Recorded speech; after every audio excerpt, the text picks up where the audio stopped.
Et yo la famille, j'espère que vous allez bien. Aujourd'hui, on se retrouve pour une nouvelle vidéo où je vais répondre à plusieurs questions qui m'ont été posées sur mes différents réseaux. Entre autres, plus sur Instagram, puisque c'est là-bas que vous me posez assez de questions. Sans plus tarder, jingle.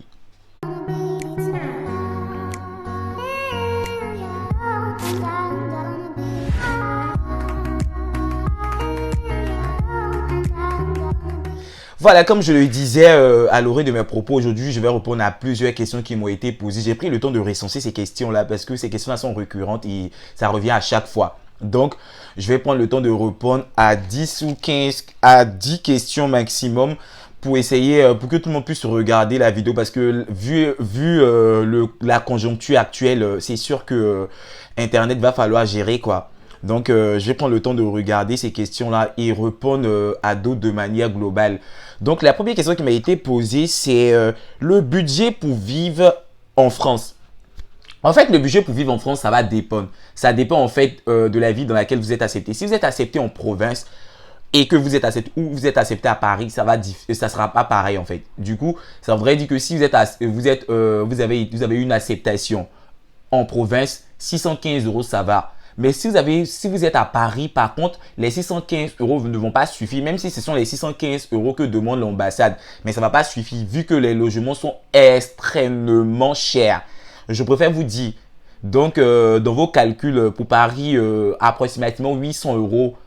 800 euros encore que voilà quoi. Ça, je suis pas trop sûr, mais partez plus sur 800 euros. Mais pour ceux qui vivent en province, c'est plus facile. Par exemple, pour une personne qui va me demander si je suis pris à Toulouse, à Lyon, à Clermont, à Saint-Étienne, à Chambéry, là-bas, ce sont des coins que je connais hyper bien. C'est des coins que, au moins, je peux vous dire le budget. Oui, par exemple, si vous êtes à Clermont avec 615 euros, vous en sortez largement. Vous êtes à Lyon avec 615 euros. C'est vrai que ça coince un peu pour avoir des logements à 400 euros et prendre les 215 euros pour faire, en fait, votre vie, quoi. C'est-à-dire, ce qui sert nourriture, type de transport et tout.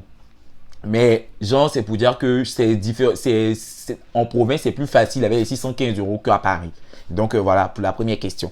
Pour la deuxième question, il y a qui m'a posé la question déjà sur le garant. Est-ce que le garant doit être français? Oui, le garant peut être de votre nationalité comme être français. De toute façon, il n'y a pas de... on va dire, il y a pas de forme en disant que non, si mon garant est français, il y a plus de chances d'avoir le visa que si mon garant est de ma nationalité. Non, tout va partir du fait que si le garant a assez de moyens conséquents pour vous venir en aide ou pour s'occuper de vous, hop, c'est parti quoi. Donc, peu importe la nationalité du garant, genre ça peut le faire quoi. Donc, après, on m'a demandé est-ce que les étudiants vont nous répondre. Pour ça, en fait, je vais mettre ça en dernière position. Comme ça, je vais répondre et je vais mettre une capture d'une conversation. J'ai reçu une acceptation, je recherche un logement.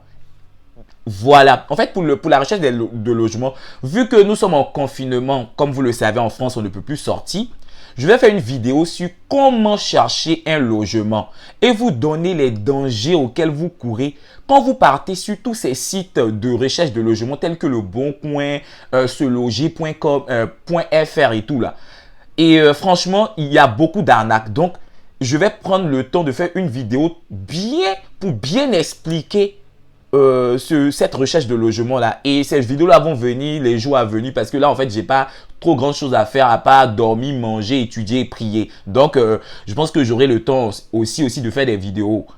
Donc à cette question là, ça va faire l'objet d'une vidéo. Donc je vais pas répondre à la question, ne vous dites pas que j'ai pas, mais ça va faire l'objet d'une bonne vidéo dans laquelle je vais bien vous expliquer parce que ça par contre il faut qu'on vous le dise. J'ai reçu aussi, je reçois assez de refus. Que faire?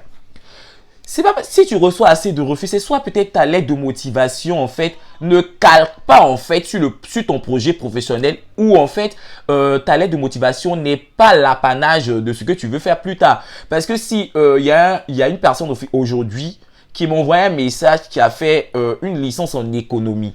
Sachant que je sais que économie c'est dans la même branche que le droit éco-gestion. Du coup, en troisième année, c'est comme en droit. En troisième année, tu peux choisir de faire en fait une licence en droit privé ou en droit public. En économie, c'est soit tu choisis de faire une licence en économie ou une licence en gestion. Mais la personne, en fait, a fait une licence en économie et voulait faire un master en banque, finance et monnaie.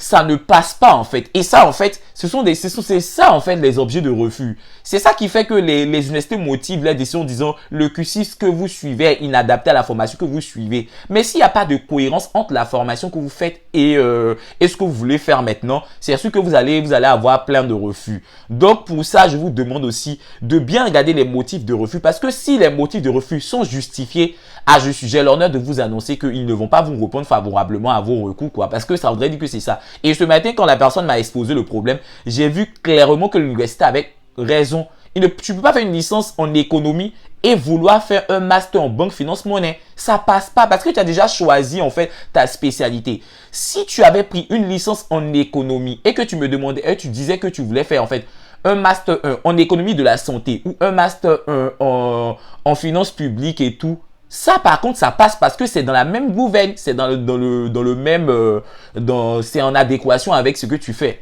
Donc voilà quoi, c'était un peu ça. Et combien doit avoir mon garant? Ça par contre, c'est une question que je sais pas, j'arrive pas à bien répondre à cette question parce que normalement ton garant doit avoir 3 fois ce qu'il va te donner. C'est-à-dire que les 615 € multipliés par 3, ça c'est ce que je sais. Mais si ton garant a assez d'argent sur son compte, ça aussi ça passe. Parce que moi je me rappelle que mon garant avait approximativement, je pense 20 millions ou 30 millions sur son compte. Du coup c'est pour ça que moi mon visa n'a pas assez duré.